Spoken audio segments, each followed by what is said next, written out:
Well, India brings to the climate change a rich history of caring about the environment. How do you see connecting those? हमारे यहाँ reuse recycle ये हमारे nature में है।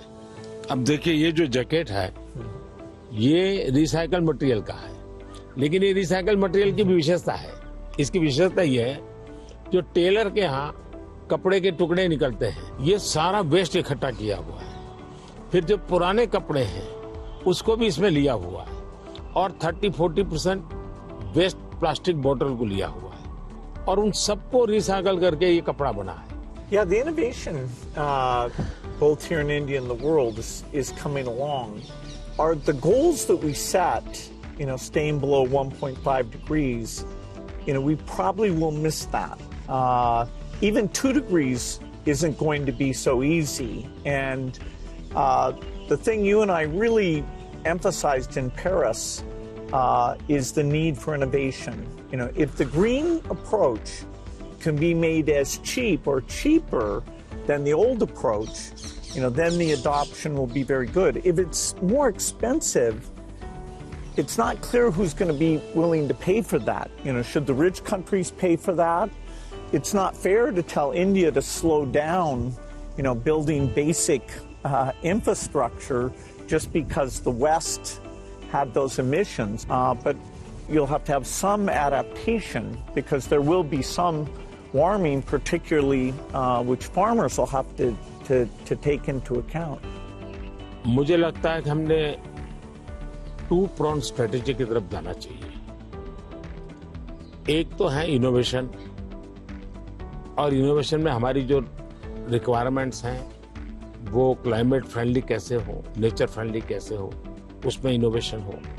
भारत ने अभी अपने इस बजट में 1 लाख करोड़ रुपए का कॉर्पस फंड बनाया है और यंग जनरेशन को हमने कहा है कि आप इनोवेशंस के लिए आइए। 50 साल तक इंटरेस्ट फ्री लोन हम देंगे और आप इनोवेशन कीजिए। 1 लाख करोड़ रुपए का जो अपकमिंग टेक्नोलॉजीज है, फ्यूचरिस्टिक टेक्नोलॉजी है, उस पर आप रिसर्च करिए, इनोवेशन कीजिए। तो मैं एक तरफ उनको प्रोत्साहित करूं, लेकिन दूसरी एक बात है जिसको गंभीरता से ले, और ये वो लाइफस्टाइल।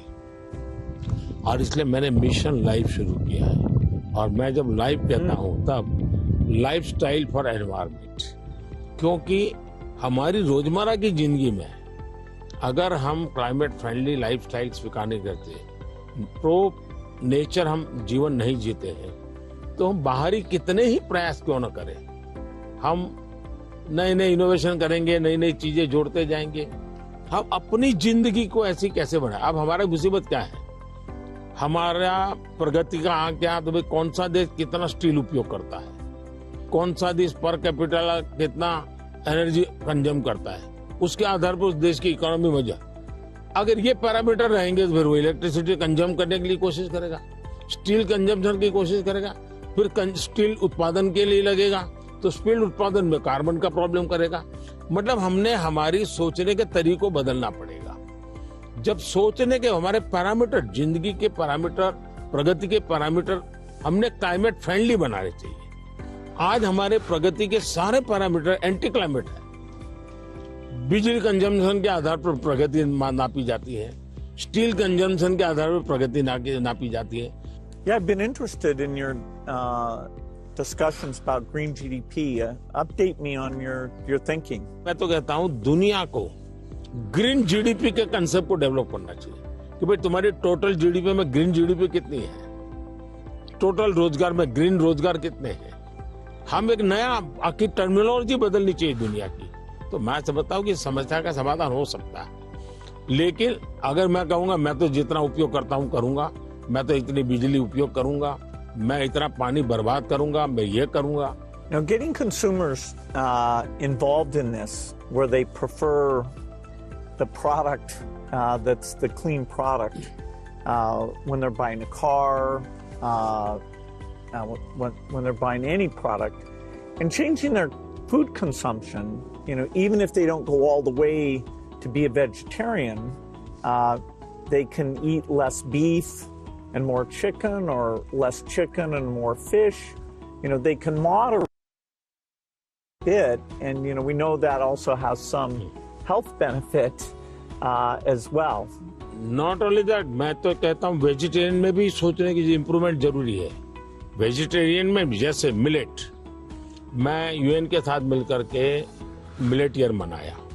मिलेट का फायदा यह है कि एक तो बिल्कुल बंजर भूमि में मिलेट पैदा होता है, मिनिमम पानी चाहिए, कोई फर्टिलाइजर नहीं चाहिए, और ये सबसे उत्तम प्रकार का फूड है, ये सुपर फूड है। अगर हम मिलेट को प्रमोट करते हैं तो वेजिटेरियन होने के बावजूद भी बहुत सी चीजें हैं जो ज्यादा नुकसान करने वाली है, उसमें भी अगर मिलेट पर शिफ्ट करते हैं तो बहुत फायदा हो सकता है।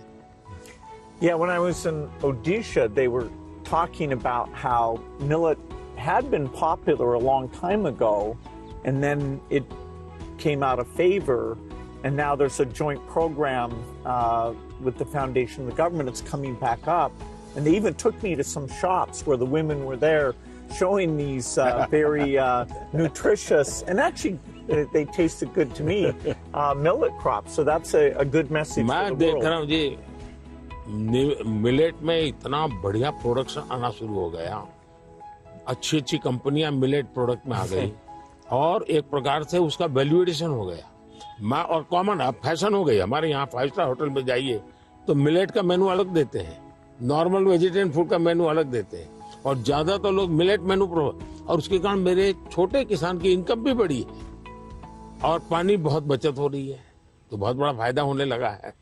Well, during the pandemic, it was fantastic that the vaccines got invented, and India made a lot of those. Sadly, in many countries, the fear of vaccination and even rumors about vaccines became a big problem. And you had actually very little of that here in India. So I'm curious, how did you manage the communication, and why do you think it came out better here? बहुत ही बढ़िया सवाल आपने पूछा है। एक तो मैंने virus के खिलाफ ये लड़ाई जो है, ये हम सबकी है, ये लोगों को प्रशिक्षित करने पर बल दिया। ये वायरस वर्सेस गवर्नमेंट नहीं है, ये लाइफ वर्सेस वायरस की लड़ाई है। ये पहली मेरी फिलॉसफी थी। दूसरा, मैं डे 1 से कम्युनिकेट करने लगा सबसे डायरेक्ट, मेरे देश के लोगों से बात। मैं खुद सारे प्रोटोकॉल पब्लिकली फॉलो करने लगा, सब चीजें पब्लिकली मैं उदाहरण के रूप में जाने लगा लोगों के सामने। फिर मैंने कहा भाई ताली बजाओ, थाली बजाओ, दिया जलाओ। हमारे देश में इसकी बड़ी मजाक करने के प्रयास हुआ, लेकिन मुझे लोगों को विश्वास में लेना था कि भाई हमें ये लड़ाई साथ लड़नी है। जब ये विश्वास बन गया कि हमें अपनी जिंदगी बचानी है और औरों की जिंदगी बचे इसमें मदद करनी है, तो एक प्रकार से मास मूवमेंट बन गया। और उसके कारण मुझे बाद में जो भी चीज कहता था देशवासियों को, वो मुझे मदद करते। फिर मुझे क्वेश्चन नहीं करते थे कि मास्क लगाना चाहिए कि नहीं लगाना चाहिए, उनको लगता था, और लोग भी एक दूसरे को कहते थे मास्क लगाओ।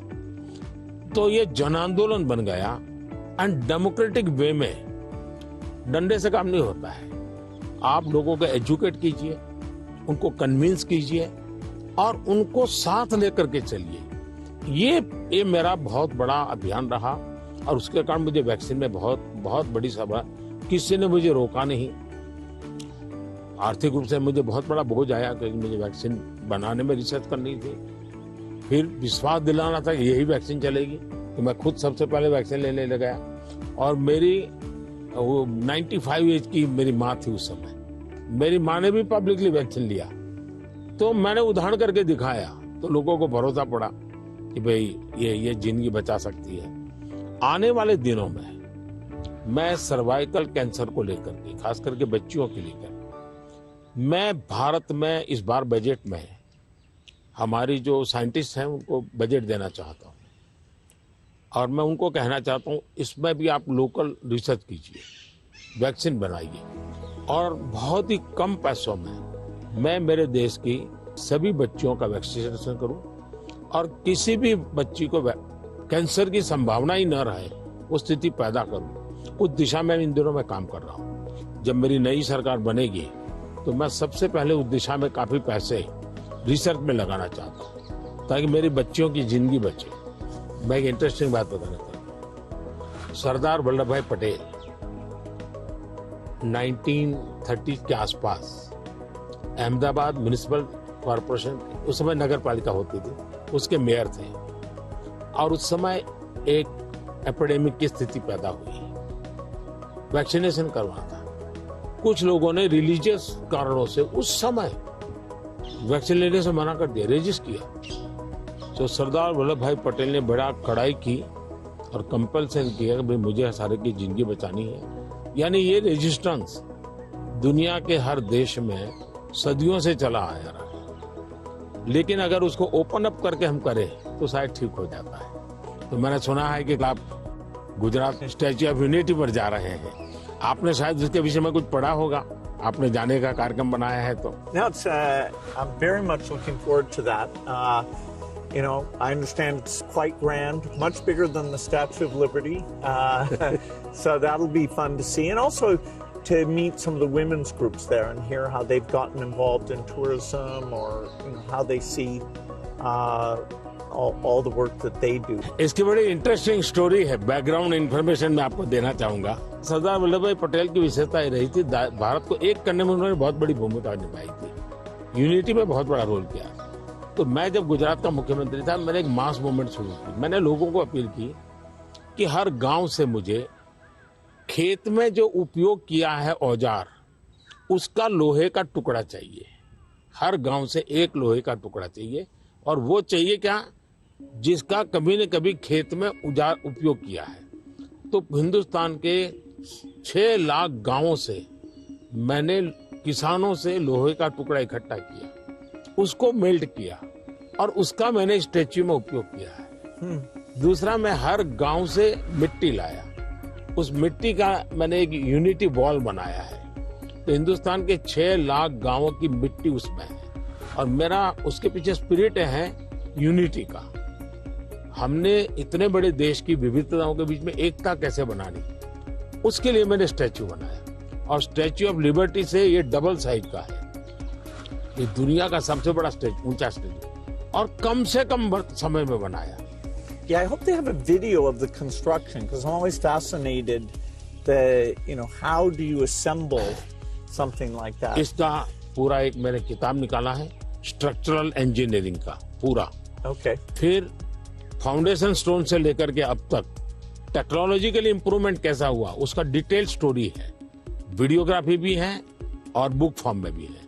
वो मैं अपनी टीम को बताऊंगा, वो आपको मिले, क्योंकि ये सच में, और मैंने सभी इंजीनियरिंग स्टूडेंट को वहां स्पेशली ले जाता था कि वो ये स्ट्रक्चरल इंजीनियरिंग का स्टडी करेंगे, इतना बड़ा काम कैसे हो रहा है, और वो बहुत उनका इंटरेस्टिंग था। वो अभी मैंने गुजरात में हिंदुस्तान का सबसे बड़ा सी केबल ब्रिज का उद्घाटन किया, हिंदुस्तान का सबसे बड़ा। तो मैंने इंजीनियरिंग स्टूडेंट को कहा कि वहां जाइए, उसका स्ट्रक्चरल इंजीनियरिंग का स्टडी कीजिए, क्योंकि मैं ये हमेशा इन चीजों में चाहता हूँ कि चीजें बना करके छोड़नी नहीं है, मैं उसमें इंस्टीट्यूशनलाइज करना चाहता हूँ, नई पीढ़ी को तैयार करना चाहता हूँ।